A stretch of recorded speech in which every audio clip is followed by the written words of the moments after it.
الحمد لله والصلاة والسلام على سيدنا ونبينا رسول الله وعلى آله وأصحابه ومن والاه و بعد.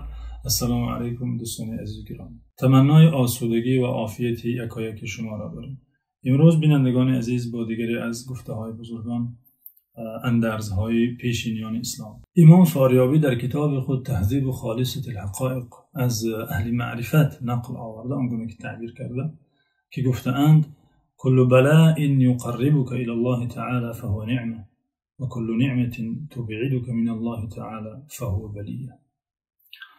هر آن بلا و سختی و مصیبتی که تو را به خدا نزدیک سازد آن در حقیقت نعمت است و هر آن نعمتی که تو را از خدا دور سازد در حقیقت بلا و مصیبت است. بینندگان عزیز، این حکمت نفیس قاعده مهمی را برای مؤمن تعلیم می‌دهد که شخصی که خدا را درست می‌شناسد، شخصی که دین را درست فهمیده درک کرده، حقیقت دنیا را درست درک کرده، به آنچه که در دنیا به دست می آورد و یا آن سختی و مصیبتی که به سرش می آید که دنیا از این چیزها خالی نیست، نگاه دیگری دارد. معیار، به عباره دیگر معیار شناخت چنین کس نعمت‌ها و بلا و مصیبت‌ها را دیگر است. او هر چیز را از زاویه‌ای به خدا نزدیک شدن و یا نزدیک نشدن می‌نگرد.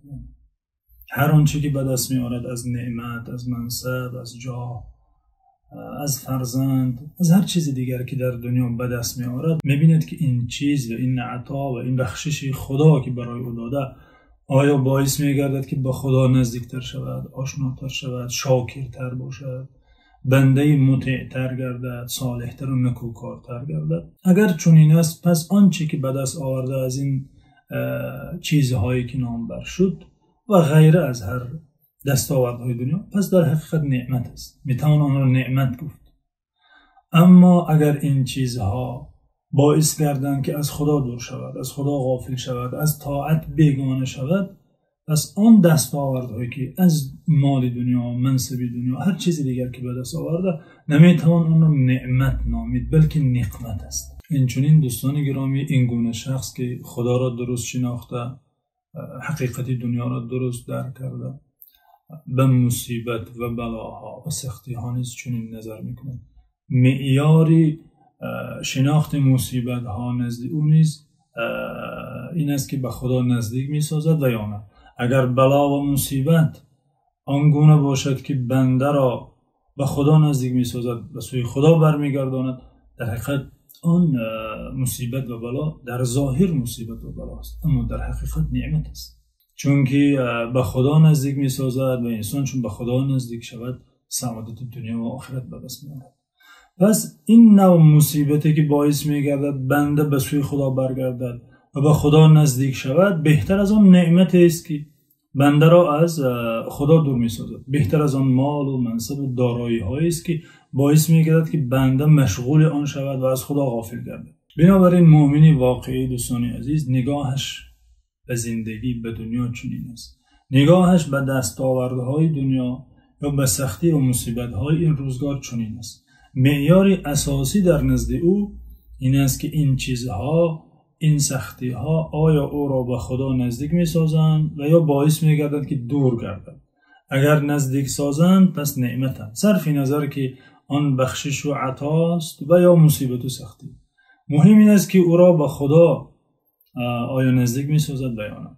اگر عکس باشد که او را از خدا دور سازد، غافل سازد، حتی اگر هم آن چیز نعمت است، منصب است که در نظر مردم خیلی دستاورد بزرگ است، اما مادام او را از خدا غافل می سازد، دور ساخته است، آن نعمت نیست، در حقیقت نقمت است و بدترین بلا و مصیبت است برای او.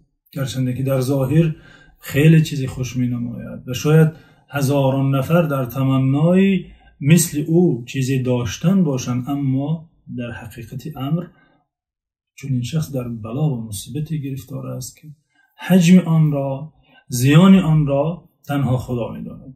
چرا؟ چون که آن نعمت، آن منصب باعث گشته از خدا غافل، از خالقش دور شود، باعث گشته که آخرتی که حیات ابدی و نعمت دائمی و سعادت سرمدی است، از پشت این یک نعمتی کوچک یا عطای کوچک یا دستاورد کوچک دنیا آن نعمت، آن سعادت سرمدی را از دست داده است.